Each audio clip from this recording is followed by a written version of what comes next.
Cogwheels by Ryūnosuke Akutagawa, Part 1. Raincoat. I had left the mountain resort with only a single bag in hand, rushing by automobile to a station on the Tokaido line so I could attend the wedding reception of an acquaintance. Pines grew thick on both sides of the road the cars sped along. Whether I would make the train to Tokyo in time was frankly doubtful. A barber happened to be riding with me. He was a round, jujube-shaped man with a short, bristling beard. While keeping an anxious eye on the time, I exchanged small talk with him now and then. Strange things happen, don't they? They say a ghost appears at Mr. X's estate, even in broad daylight. In daylight, you say? I answer vaguely, watching the winter sun fall across the distant pine-covered hills. Though on fine days it doesn't show itself, they say it appears most often when it rains. Maybe it comes to get wet. Oh, don't joke. But they say the ghost wears a raincoat. The car sounded its horn and pulled up beside the station. I parted from the barber and went inside. Sure enough, the train to Tokyo had departed only 2 or 3 minutes earlier. On a bench in the waiting room sat a man in a raincoat, staring absently out the window. The ghost story I had just heard came back to me, and I smiled wryly to myself. In any case, I decided to wait for the next train and stepped into the cafe in front of the station. Calling it a cafe was almost generous. I sat at a table in the corner and ordered a cup of cocoa. The oilcloth on the table was white with coarse blue grid lines, though the edges were worn through to grimy canvas. Drinking the glue-smelling cocoa, I looked around the empty room. On the dusty walls hung paper signs reading things like oyakodon and tonkatsu, local eggs, and omelette. I felt something distinctly rural, the kind of countryside that lies close to the Tokaido line in those paper signs, a place where electric locomotives run between fields of wheat and cabbage. By the time I boarded the next train to Tokyo, dusk was already approaching. I usually rode second class, but for one reason or another, I chose third class that day. The carriage was fairly crowded. Around me, in front and behind, were nothing but groups of elementary school girls, apparently returning from an outing to Oiso or somewhere similar. Lighting a cigarette, I watched them. They were all lively and almost constantly talking. "Hey, Mr. Photographer, what's a love scene?" The photographer, who seemed to have accompanied them on the trip, tried to dodge the question with vague answers, but one girl of 14 or 15 kept pressing him with more questions. I happened to notice she had a nasal condition, sinus problems perhaps, and couldn't help smiling to myself. Another girl, 12 or 13, sat on the lap of a young woman teacher beside me, with one arm around the teacher's neck and the other stroking her cheek. She would occasionally interrupt her chatter with others to say, "You're so pretty, Sensei. You have such pretty eyes."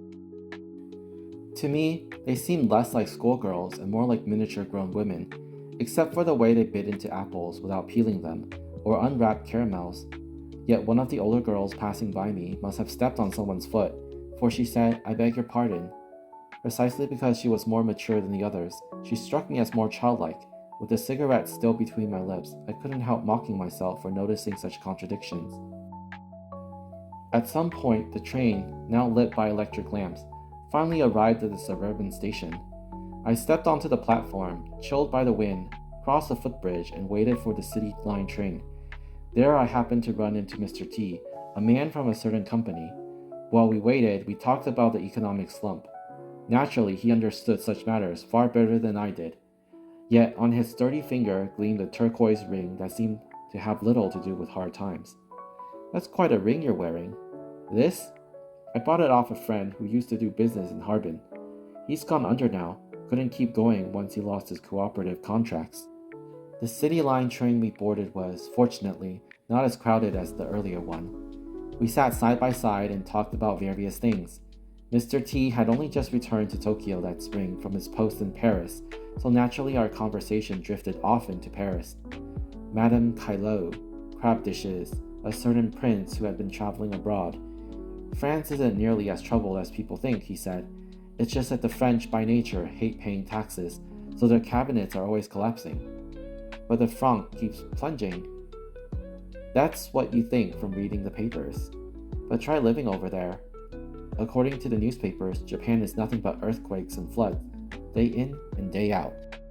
Just then, a man in a raincoat came over and sat across from us. A faint unease ran through me, and I felt an impulse to tell Mr. T the ghost story I had heard earlier. But before I could speak, he turned the handle of his cane slightly to the left, kept his face forward, and murmured to me, "Do you see that woman over there? The one with the mouse gray knitted shawl? The one with her hair done in the Western style." "Yes, the one holding the furoshiki bundle. She was in Karuizawa this summer, dressed rather smartly too." But to anyone's eyes now, she looked shabby. While talking with Mr. T, I stole glances at her.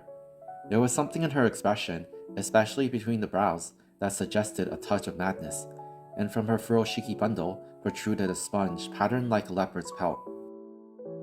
In Karuizawa, she used to dance with a young American, one of those modern, what do you call them again? By the time Mr. T and I parted, the man in the raincoat had vanished. I left the City Line station with my bag still in hand and walked toward the hotel. Tall buildings lined both sides of the street. As I walked, I suddenly remembered the pine forest, and then within my field of vision, I noticed something strange, something I had seen before. Strange? A set of half-transparent gears turning ceaselessly. I had experienced this many times. The gears would multiply, gradually filling half my vision. It never lasted long.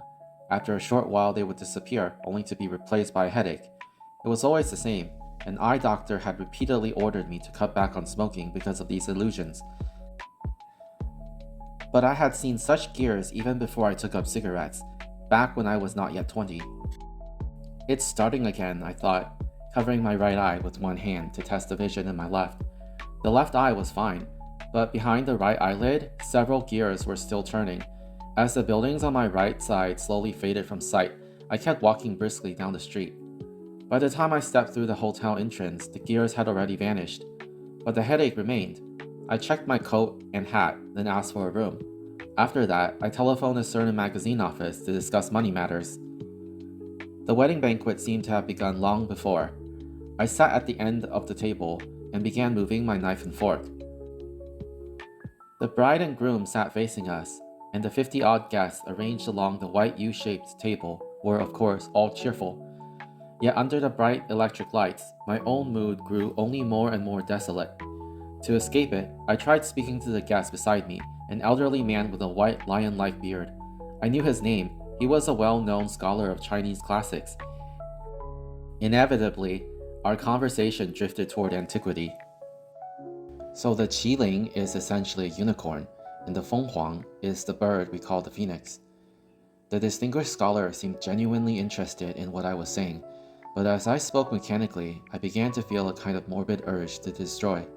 I went on to say that not only were Yao and Xun mythical figures, but even the author of the Spring and Autumn Annals must have lived much later, in the Han Dynasty. At that, the scholar's expression turned openly displeased.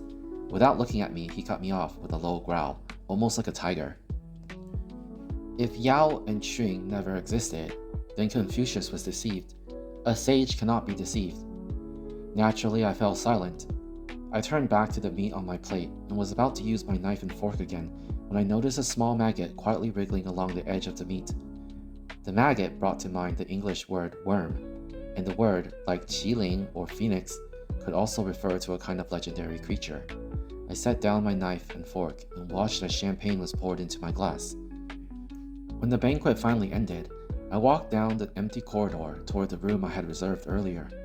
The corridor felt more like a prison than a hotel, but fortunately the headache had faded without my noticing. My bag, along with my hat and coat, had already been brought to the room. Seeing the coat hang on the wall gave me an odd sense of my own figure standing there, so I hurriedly snatched it down and threw it into the wardrobe in the corner. Then I went to the dressing table and stared at my reflection. The face in the mirror showed the bones beneath the skin as if laid bare. The maggot came back to me vividly. I opened the door and stepped into the corridor, wandering without any particular destination. Near the entrance to the lobby stood a tall floor lamp with a green shade. Its light reflected sharply in the glass door. Something about it gave me a feeling of peace. I sat in the chair before it and let my thoughts drift, but I couldn't remain there even 5 minutes. A raincoat, again, was draped carelessly over the back of the long bench beside me, and in midwinter no less. Thinking this, I turned back down the corridor. The service nook at the corner was empty, but I caught a fragment of the waiter's voice as I passed. Someone had answered something with the English words, "All right." All right? I found myself suddenly desperate to grasp the exact meaning of that exchange. All right?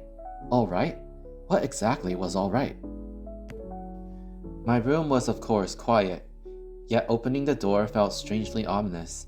After a moment's hesitation, I forced myself inside. Avoiding the mirror, I sat in the blue Morocco leather armchair at the desk.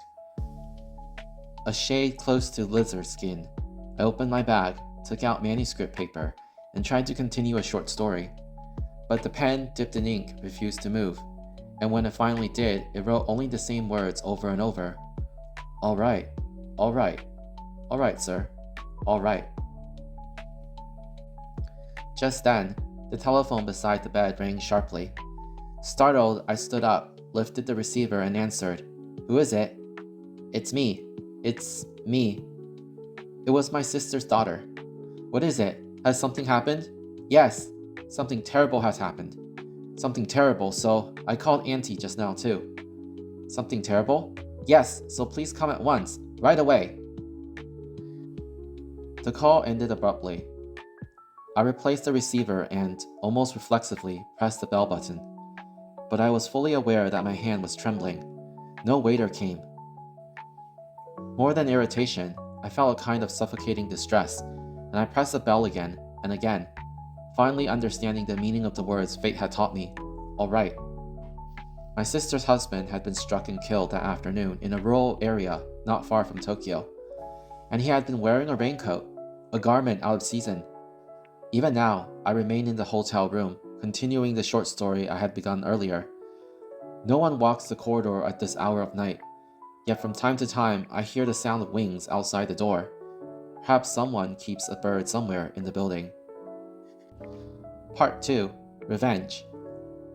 I woke in my hotel room around 8 in the morning, but when I tried to get out of bed, I found strangely that only one slipper was there. For the past year or two, this phenomenon had always filled me with fear and unease. It also reminded me of the prince in Greek mythology who wore only one sandal. I rang for a waiter and asked him to look for my missing slipper. With a puzzled expression, he searched the small room. Here it is, in the bathroom. How did it end up there? Well, perhaps a mouse? After he left, I drank my coffee without milk and set about finishing the story I had been writing. The window, framed in square blocks of tufa stone, looked out onto a snowy garden. Each time I paused my pen, I gazed absently at the snow. Beneath the budding daphne bushes, the snow was stained with the soot of the city. The sight gave me a strange ache. Smoking a cigarette, I let my thoughts drift instead of writing. I thought of my wife, my children, and above all, my sister's husband. Before his suicide, my sister's husband had been suspected of arson, and not without reason.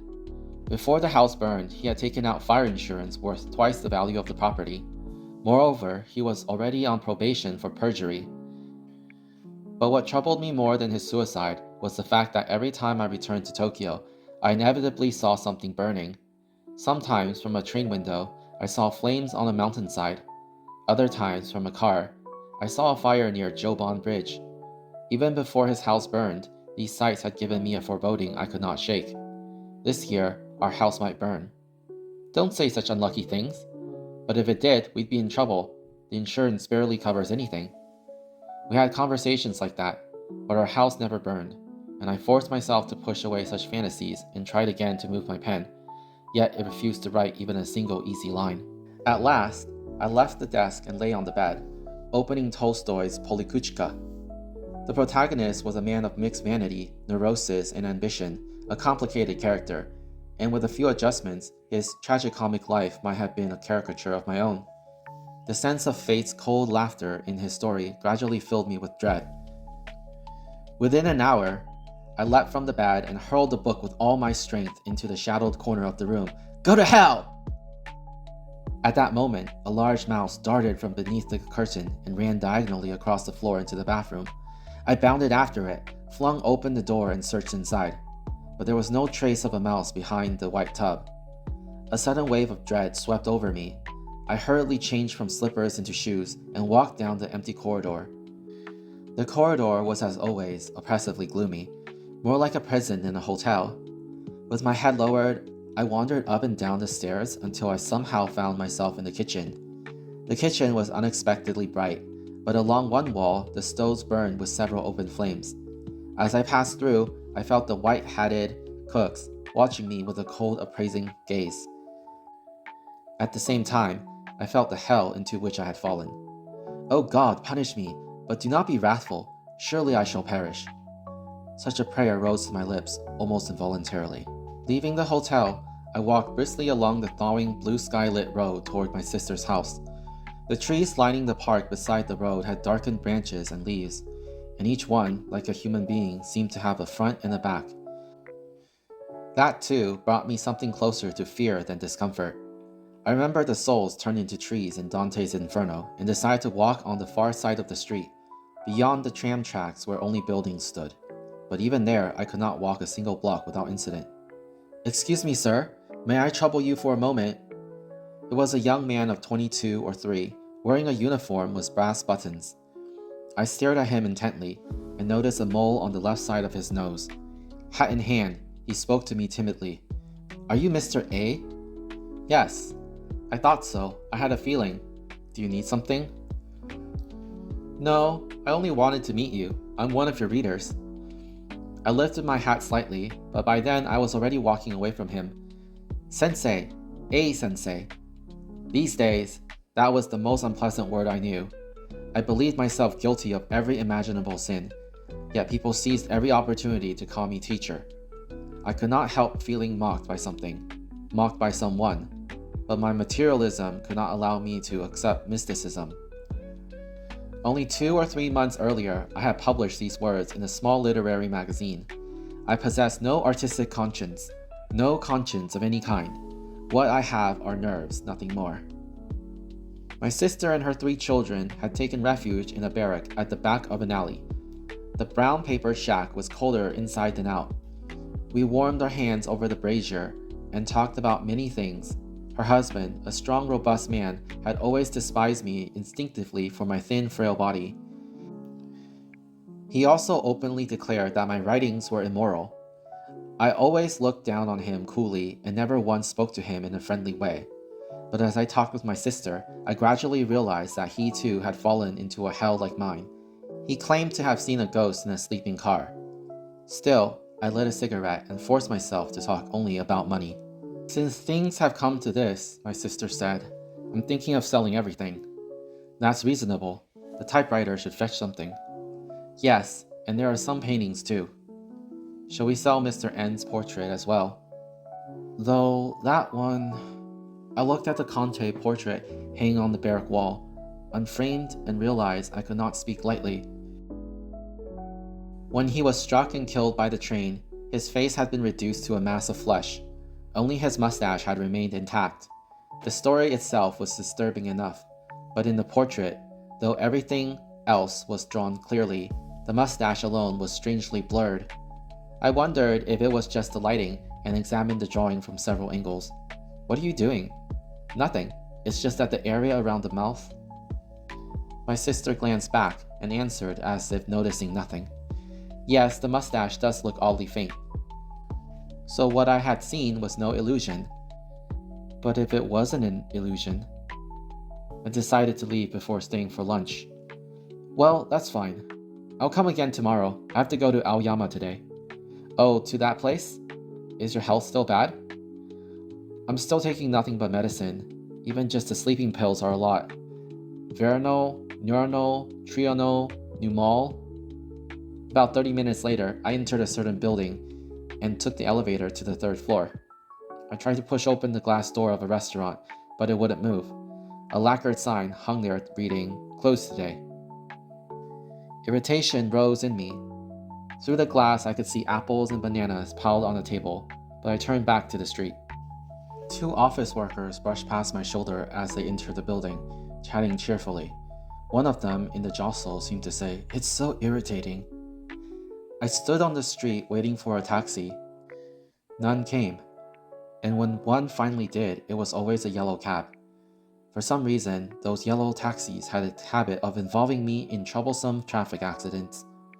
At last, I spotted a green cab, a lucky color, and decided to head to the psychiatric hospital near the Aoyama cemetery.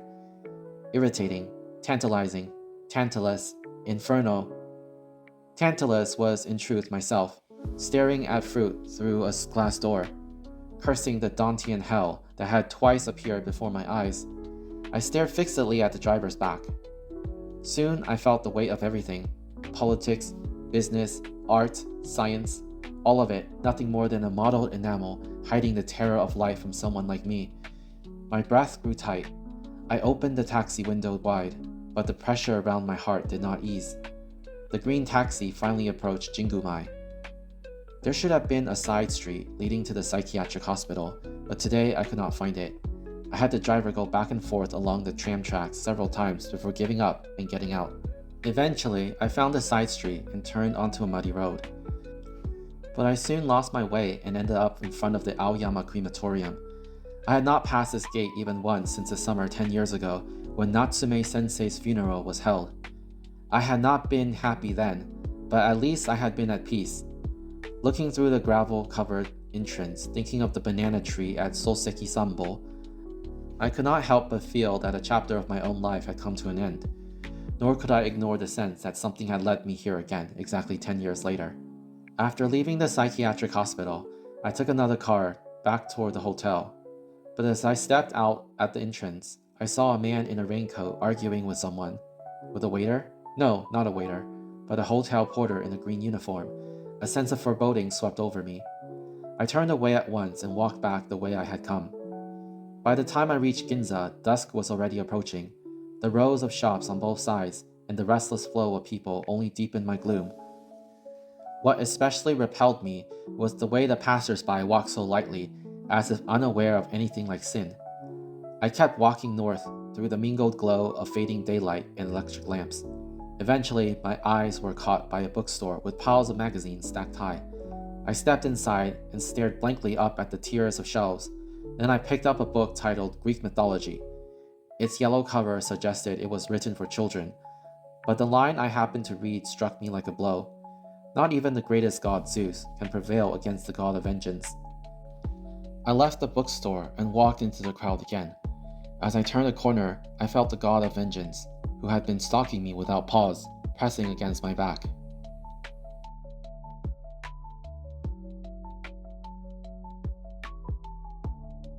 Part 3. Night. On the second floor of Maruzen, I found Strindberg's Legends and skimmed a few pages. What I read differed little from my own experiences, and it too had a yellow cover. I returned Legends to the shelf and pulled out another thick volume almost at random. But this book also contained an illustration showing nothing but gears with eyes and noses, no different from human beings. It was a collection of drawings by psychiatric patients compiled by a German. A rebellious spirit began to rise within my gloom. Like a desperate gambler, I opened book after book, yet every one of them, whether in text or illustration, hid some kind of needle. Even when I picked up Madame Bovary, which I had read many times, I could not escape the realization that I myself was nothing more than a middle-class Monsieur Bovary. Near closing time, the second floor of Maruzen seemed empty except for me. I wandered between the shelves under the electric lights, then I stopped before a section labeled Religion, and opened the green-covered volume. One chapter listed the words, the 4 terrible enemies: doubt, fear, pride, sensual desire. The moment I saw those words, my rebelliousness flared up again. Those so-called enemies were, to me, nothing more than other names for sensitivity and intellect. Yet the fact that traditional spirituality, like modern thought, also made me unhappy. That was becoming unbearable. Holding the book, I suddenly remembered the pen name I had once used, Juro Yoshi, the youth of Shuryo. He was the young man in the Han Feizi, who before mastering the gate of Handan, forgot his own way of walking and crawled home on his belly. Today I was unmistakably that youth in everyone's eyes, and yet, even before I had fallen into hell, I had used that pen name. I forced myself to shake off these fantasies and stepped into the poster gallery across from me. But even there, one poster showed a knight, St. George perhaps, driving his spear into a winged dragon, and beneath his helmet, the knight's face bore a scowl resembling one of my own enemies. I remember the story in Han Feizi about the art of slaying dragons. Without passing through the gallery, I descended the wide staircase. Walking along Nihonbashi after nightfall, I kept turning over the word dragon slaying in my mind. It was also the inscription on my inkstone. The man who had given it to me was a young entrepreneur who, after a string of business failures, finally went bankrupt at the end of last year. I looked up at the high sky and tried to think how small this earth must be amid the countless stars, and therefore how small I myself must be. But the sky, clear during the day, was now completely overcast. Suddenly, I felt something hostile directed at me, and I decided to take refuge in a cafe across the tram tracks. Refuge. That was exactly what it was. The cafe's rose-colored walls gave me a faint sense of peace, and I finally relaxed as I sat at a table in the very back. Fortunately, only 2 or 3 other customers were there. I sipped a cup of cocoa and lit a cigarette as usual. The smoke rose in a pale blue thread across the rose-colored wall. The gentle harmony of colors pleased me. But after a short while, I noticed a portrait of Napoleon hanging on the wall to my left, and uneasiness crept back in. When Napoleon was still a student, he had written at the end of his geography notebook, St. Helena, a small island. Perhaps it was coincidence, as we would say, but it was certain that even Napoleon himself had felt fear at that note.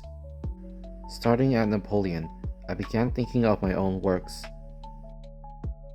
First to surface in my memory was an aphorism from a dwarf's words, especially the line, "Life is more hellish than hell itself." Then came the fate of Yoshihide, the painter character in my story, Hellscreen. And then, I smoked, trying to escape these memories by looking around the cafe. It had been less than 5 minutes since I had taken refuge here, yet the place seemed to have completely changed its aspect. What bothered me most was that the mahogany imitation chairs and tables did not harmonize at all with the rose-colored walls. Fearing I would fall again into that invisible suffering, I tossed a silver coin onto the table and prepared to leave. "Excuse me, sir, it's 20 cents. What I had thrown down was a copper coin. As I walked alone through the street, humiliated, I suddenly remembered my distant house among the pines. Not the home of my foster parents in the suburbs, but the house I had rented solely for my own family, with myself at the center. 10 years ago, I lived in such a house as well. But through certain circumstances, I rashly moved back in with my parents and at once became a slave, a tyrant, a powerless egotist. It was nearly 10 o'clock when I returned to the hotel. After walking such a long distance, I no longer had the strength to go up to my room. I sank into a chair before the fireplace, where thick logs were burning, and I began thinking about the long novel I had been planning, a sequence of some 30 short stories, arranged chronologically, each centered on the common people of an era from Suiko to Meiji. Watching the sparks fly, I suddenly remembered a bronze statue standing before the imperial palace. The figure wore armor and sat tall on horseback, the very embodiment of loyalty. Yet the enemy he had faced was... I slipped back from the distant past, back into the present. Fortunately, at that moment, an older sculptor I knew happened to arrive. As always, he wore velvet and sported a short, pointed goatee. I rose from my chair and shook the hand he offered, a hand strangely damp, like the skin of a reptile. "You're staying here?" he asked. "Yes." "Working?" "Yes, I'm working too." He stared intently at my face. In his eyes, I sensed something almost detective-like. "How about coming to my room to talk?" I answered with a tone that bordered on defiance. He smiled and asked, "Where's your room?" We walked side by side like old friends, passing quietly conversing foreigners, and returned to my room. He sat down with the mirror behind him and began talking about various things. Various things? But mostly about women.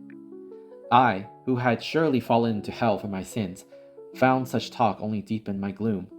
I became a temporary Puritan and began mocking those women. Look at Miss S's lips.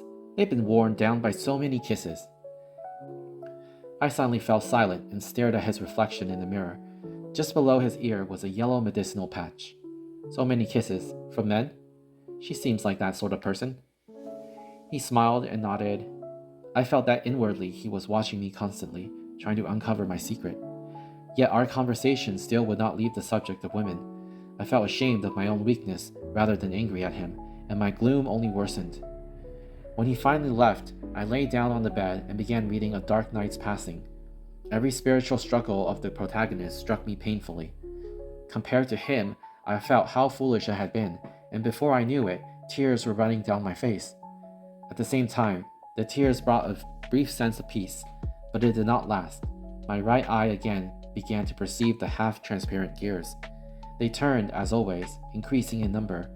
Fearing the onset of a headache, I set the book by my pillow, swallowed 0.8 grams of Veronal, and resolved to sleep deeply, no matter what. But in my dreams, I found myself looking at a swimming pool. Children, boys and girls, were swimming and diving in it. I walked past the pool toward the pine forest beyond. Then someone behind me called, "Dad!" I turned slightly and saw my wife standing before the pool. A sharp pang of regret struck me. "Dad, where's the towel?" "You don't need a towel, just watch the children." I began walking again, but the ground beneath my feet had somehow changed into a platform, a rural station platform with a long hedge. There stood Mr. H, a university student, and an older woman. When they saw me, they approached and spoke to me all at once. What a terrible fire, wasn't it? I barely escaped myself. I felt I recognized the older woman from somewhere, and talking with her gave me a strangely pleasant excitement. A train approached, letting out smoke, and came to a quiet stop at the platform. I boarded alone and walked between the white-curtained berths. On one of them lay a naked woman, mummified in appearance, facing me. She was surely the god of vengeance, the daughter of a madman. The moment I awoke, I leapt from the bed without thinking. My room was brightly lit by the electric lamp, just as before. Yet somewhere I could hear the flutter of wings and the faint gnawing of a mouse. I opened the door and hurried into the corridor, then went straight to the fireplace. Sitting down, I stared at the unsteady flames. A waiter in white approached to add firewood. What time is it? About 3:30, sir. In the far corner of the lobby, an American-looking woman sat reading a book. Even from a distance, I could see she wore a green dress. I felt somehow saved, and resolved to sit quietly and wait for dawn, like an old man who, after years of suffering, waits calmly for death.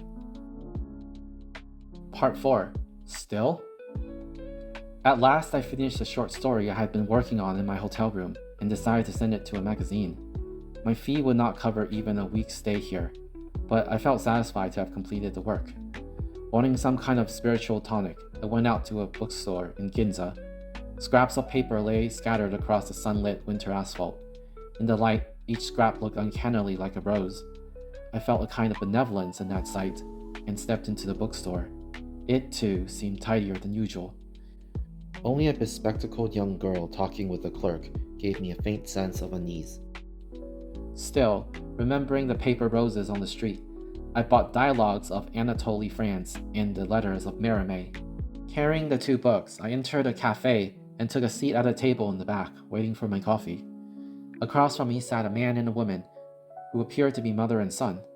The son was younger than I, yet he resembled me almost exactly, and the two of them leaned close together, speaking like lovers. Watching them, I realized that the son was consciously giving his mother a kind of sexual consolation.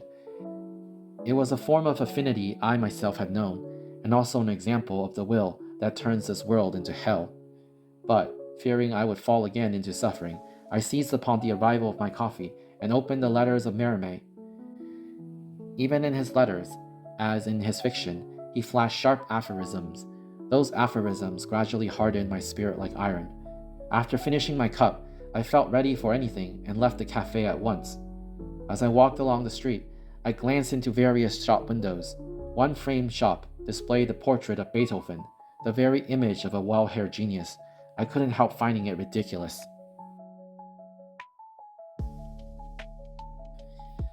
Then, by chance, I ran into an old friend from my high school days, now a university professor of applied chemistry He carried a large briefcase and had blood streaming from one eye. What happened to your eye? This? Just conjunctivitis. I suddenly remembered how, ever since I was 14 or 15, whenever I felt a certain affinity with someone, my own eyes would develop conjunctivitis like him. But I said nothing.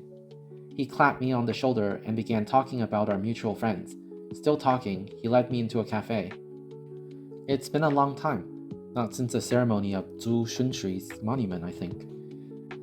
Lighting a cigar, he spoke across the marble table. Yes, that Su Xun. For some reason, I couldn't pronounce the name Zhu Shunshui correctly. The fact that it was Japanese made my inability all the more unsettling. But he went on casually talking about all sorts of things. The novelist Mr. K, the bulldog he had bought, a poison gas called lewisite. You hardly write anything these days. I've read that piece of yours, The Book of the Dead. Is that your autobiography? Yes, it's my autobiography. It was a bit pathological. How's your health lately? Still swallowing nothing but medicine. I've had insomnia myself lately. You too? Why do you say you too? Because you said you have insomnia. Insomnia is dangerous. A faint smile appeared in his bloodshot left eye. Before I could answer, I realized I couldn't pronounce the shou in Fuming Shou insomnia correctly.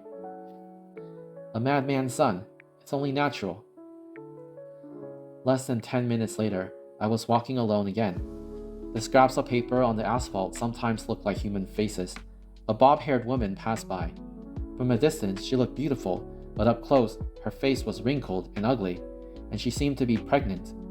I turned my face away and went down a wide side street. After walking a while, I began to feel the pain of hemorrhoids. Only a sitz bath could relieve that pain. A sitz bath? Beethoven used to take sitz baths too. The smell of sulfur used for sitz baths suddenly struck my nose. Yet, of course, there was no sulfur anywhere on the street. Thinking again of the paper rose scraps, I forced myself to walk steadily. About an hour later, I had shut myself in my room and was seated at the desk before the window, working on a new story. My pen raced across the manuscript paper with a speed that surprised even me, but after 2 or 3 hours, it stopped, as if held down by something invisible. I had no choice but to leave the desk and pace around the room. My megalomania was always strongest at such times. In a kind of savage exhilaration, I felt I had no parents, no wife, no children, only the life that flowed from the tip of my pen. But after 4 or 5 minutes, I had to answer the telephone. No matter how many times I responded, the voice on the other end only repeated some vague words. Still, I was certain I heard mole. At last, I hung up and began pacing again. But the word mole would not leave my mind. Mole, mole, mole, the English word. The association was unpleasant, but after a few seconds, I rewrote mole as la mort, la mort. The French word for death filled me with sudden dread. Death had drawn near my sister's husband. Now it seemed to be drawing near me as well. Yet even in my anxiety, I felt something absurd rising within me. Before I knew it, I was smiling. Why did this absurdity arise? I had no idea. I stood before the mirror for the first time in a while and faced my reflection directly. My reflection, of course, was smiling too. Staring at it, I remembered my second self. My second self, the German doppelganger, had fortunately never appeared to me. But the wife of Mr. K, who had become a Hollywood actor, had once seen my second self in the corridor of the Imperial Theater, and a certain one-legged translator, now deceased, had also seen my second self in a tobacco shop in Ginza. Perhaps death would come to him, my double, rather than to me, and even if it came to me. I turned my back to the mirror and returned to the desk before the window. The square tufa stone window looked out onto dry grass and a pond. Gazing at the garden, I remembered the notebooks and unfinished plays I had burned long ago in the pine forest. Then I picked up my pen and began writing the new story once more. Part 5. Red Light. Daylight began to torment me.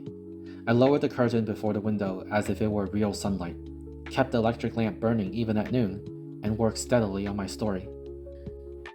When I grew tired, I opened French critic Hippolyte Taine's History of English Literature and read about the lives of the poets. They were all unhappy, even the giants of the Elizabethan age. Even Ben Jonson, that scholar of a man, once suffered such nervous exhaustion that he imagined the armies of Rome and Carthage waging battle upon his own big toe. Their miseries filled me with a cruel, malicious delight.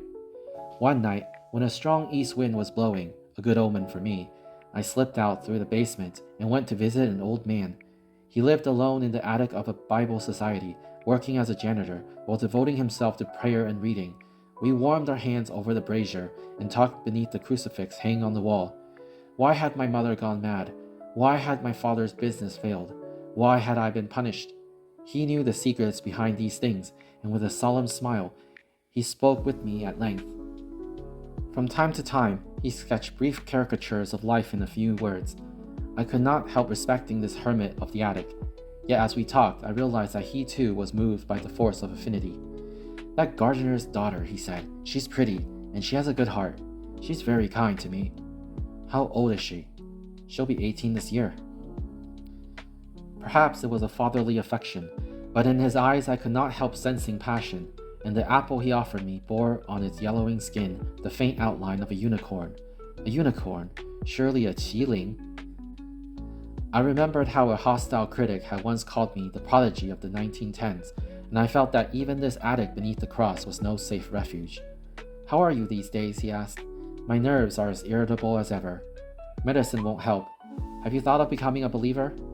If someone like me could, there's nothing difficult about it. You need only believe in God, believe in Christ his Son, believe in the miracles Christ performed. I can believe in the devil at least. Why do you speak of the devil? If you believe in shadows, must you not also believe in the light? But isn't there darkness without light? What is darkness without light? I had no answer. He too walked in darkness as I did. But because darkness existed, he believed light must also exist. Our logic differed only on that point. Yet for me, that single point was an unbridgeable gulf. Still, light must exist, he said. The proof is in miracles. Miracles still happen, even now. Miracles performed by the devil, perhaps. Why do you insist on devils? For the past year or two, I had often felt tempted to tell him what I myself had experienced. But I feared it would reach my wife and children, and that I, like my mother, would be sent to a mental hospital. What's that over there? I asked. The strong old man turned toward an old bookshelf, his expression taking on something of a shepherd god. The complete works of Dostoevsky. Have you read Crime and Punishment? Of course. 10 years earlier, I had already read 4 or 5 of Dostoevsky's works. But the chance mention of Crime and Punishment moved me, and I borrowed the book before returning to the hotel. The brightly lit, crowded streets were as unpleasant to me as ever. Above all, the thought of meeting anyone I knew was unbearable. I chose the darkest streets I could find and walked like a thief. Before long, however, I began to feel a pain in my stomach. Only a glass of whiskey could stop it. I found a bar and tried to push open the door, but inside the narrow room, thick with cigarette smoke, several young men who looked like artists were drinking together. In their midst, a woman with her hair tied over her ears was playing the mandolin with great fervor. I felt immediate embarrassment and turned back without entering. Then I noticed my shadow swaying on both sides of me, and the light that cast it was disturbingly red. I stopped in the street. Yet my shadow continued to move left and right. Nervously, I turned around and finally saw the colored glass lantern hanging from the bar's eaves. The lantern was swaying slowly in the strong wind. The next place I entered was a basement restaurant. I stood at the bar and ordered a whiskey. Whiskey, sir?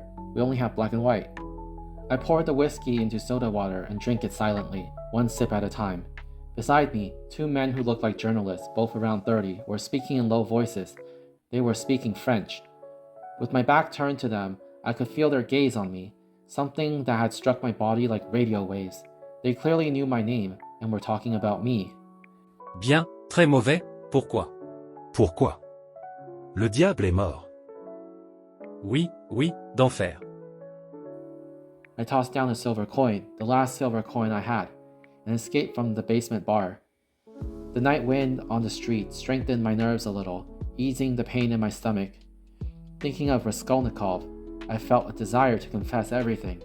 But such a confession would surely bring tragedy not only upon myself, but upon my family as well. And even that desire itself was suspect. I could not be sure it was genuine. If only my nerves were as strong as an ordinary man's. but to achieve that, I would have to go somewhere far away, to Madrid, to Rio, to Samarkand. Then a small white sign hanging from a shop eave suddenly filled me with unease. It showed a Wings automobile tire, a trademark. It reminded me of the ancient Greek who fastened artificial wings to his arms, soared into the sky, and then, when the sun melted the wax, fell into the sea and drowned. Madrid, Rio, Samarkand. I could not help laughing bitterly at such dreams, and I could not help thinking of Orestes, hounded by the god of vengeance. Walking along the canal, I continued down the dark street. I thought of my foster parents' house in the suburbs. They were surely waiting for me to return. My children too, no doubt. Yet if I returned, I feared I would be trapped again by a certain force that bound me whenever I went home. A barge lay moored on the rippling water of the canal, and from its hull a faint light leaked out. A family must be living there too, loving and hating each other in order to love. But I summoned my combative spirit once more, felt the whiskey in my body, and decided to return to the hotel. I sat again at my desk and continued reading the letters of Merimée. Somehow, without my noticing, the book restored my vitality. But when I learned that Merimée had become a Protestant in his later years, I suddenly sensed the face behind his mask. He, too, was one who walked in darkness as we did. In darkness? A Dark Night's Passing was beginning to turn into a terrifying book for me. To forget my gloom, I opened Dialogues of Anatoly France. But even that modern shepherd god bore a cross. After about an hour, a waiter appeared with a bundle of mail. One letter was from a Leipzig publisher asking me to write an essay titled Modern Japanese Women.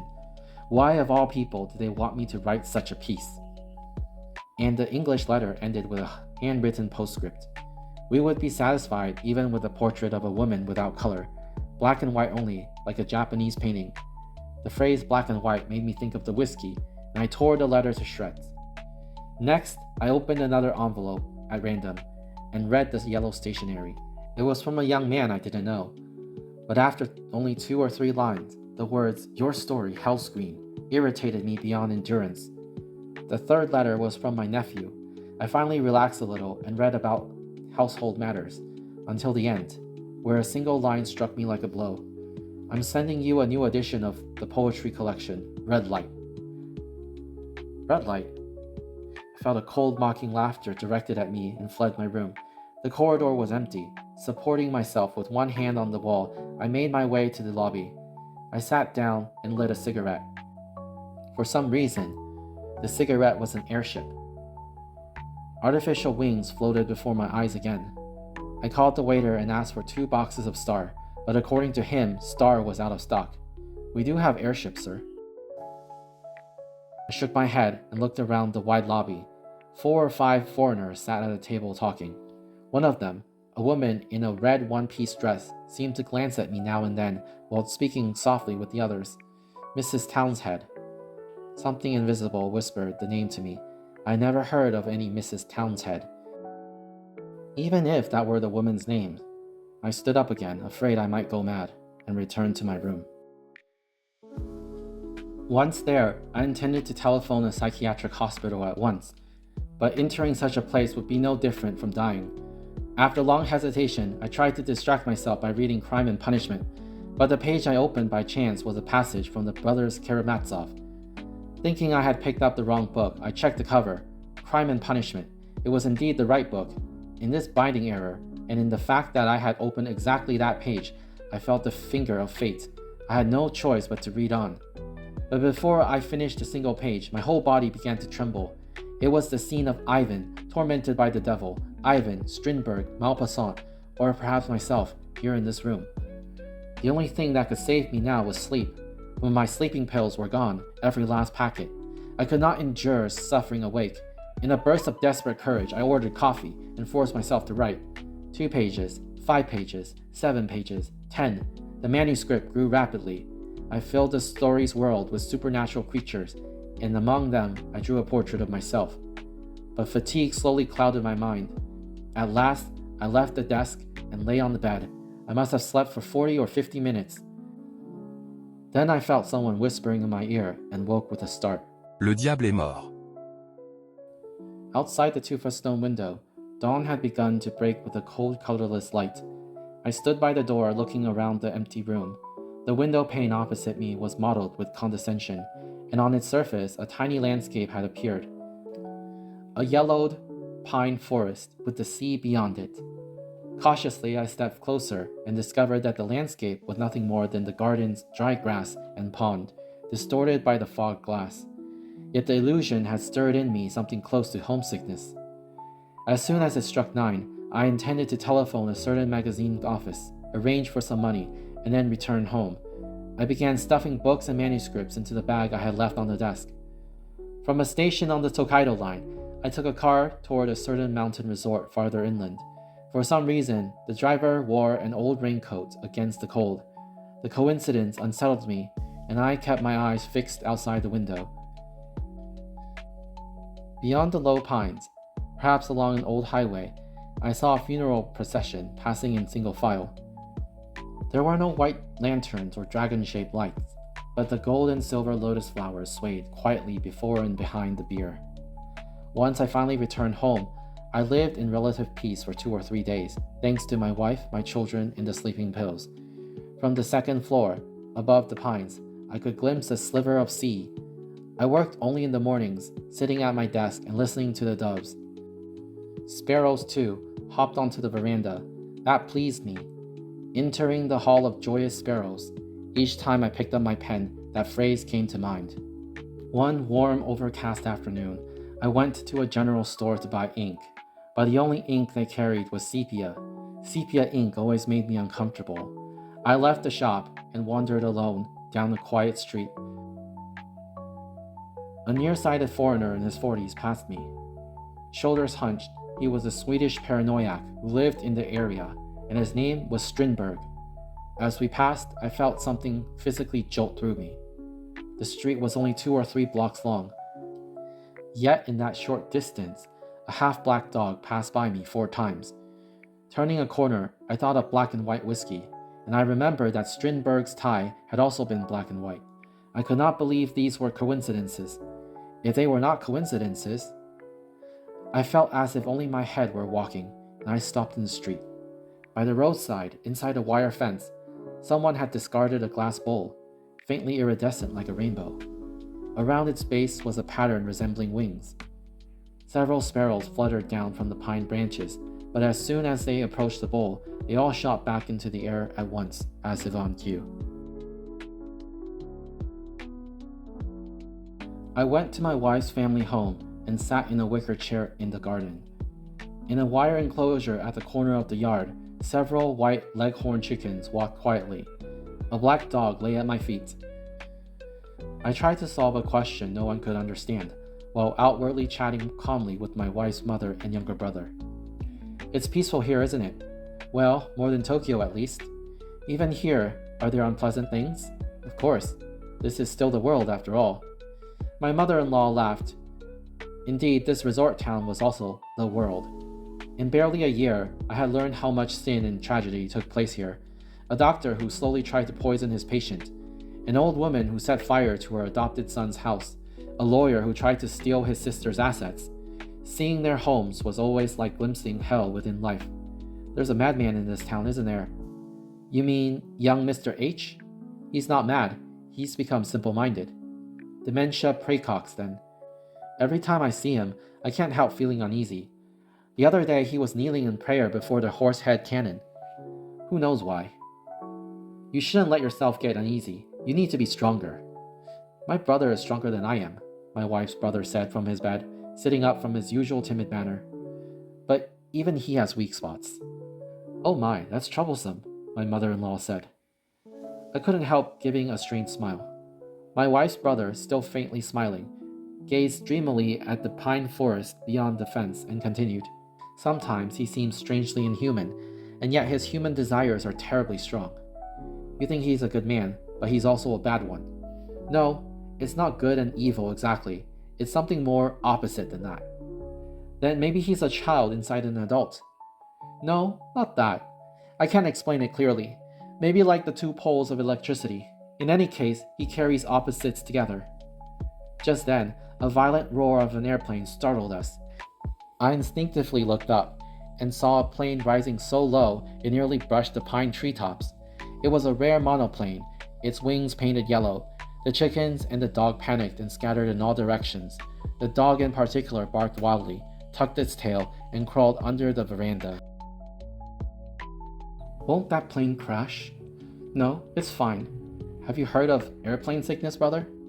Lighting a cigarette, I shook my head instead of saying no. People who fly in planes like that breathe nothing but high-altitude air. After a while, they can't tolerate the air down here on the ground. After leaving my mother-in-law's house, I walked through the motionless pine forest, growing more and more uneasy. Why had the airplane flown directly over my head instead of anywhere else? And why had that hotel sold nothing but airship cigarettes? Tormented by these questions, I chose the most deserted paths I could find.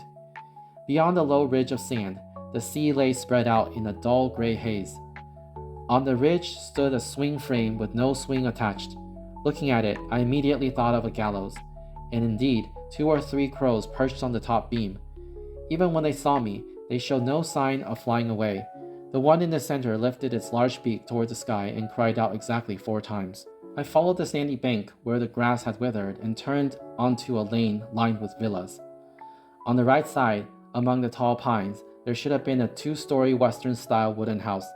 But when I reached the spot, all that remained was a concrete foundation with a single bathtub sitting on top.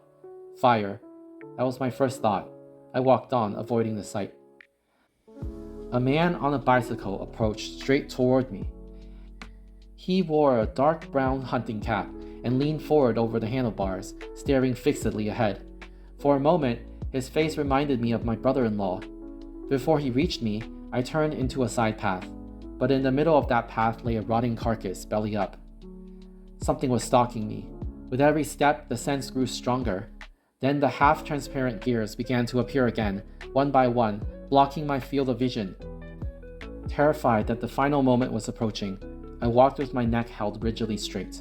As the gears multiplied, they began to spin rapidly. At the same time, the pine forest to my right, still motionless, began to look as though I were seeing it through finely cut glass. My heartbeat quickened. I tried several times to stop at the roadside, but it was as if someone were pushing me forward. Even stopping was no longer easy. After about 30 minutes, I was lying on my back in my upstairs room, eyes shut tight, enduring a violent headache. Then, on the inside of my eyelids, I began to see a wing. Silver feathers folded like scales. It was clearly, unmistakably, projected on my retina. I opened my eyes and looked up at the ceiling. Of course, nothing of the sort was there. I closed my eyes again. The silver wing was still there, shining in the darkness. Suddenly, I remembered that the radiator cap on the car I had ridden in recently had also been shaped like a wing. At that moment, someone rushed up the stairs, then immediately clattered back down again. I knew at once it was my wife. Alarmed, I sprang up and leaned out into the dim sitting room at the top of the stairs. She was collapsed forward, breathless, her shoulders trembling. What's wrong? No, nothing is wrong. She finally lifted her face, forcing a smile as she continued. It's not that anything happened, only I suddenly felt as if you were going to die. It was one of the most terrifying moments of my life.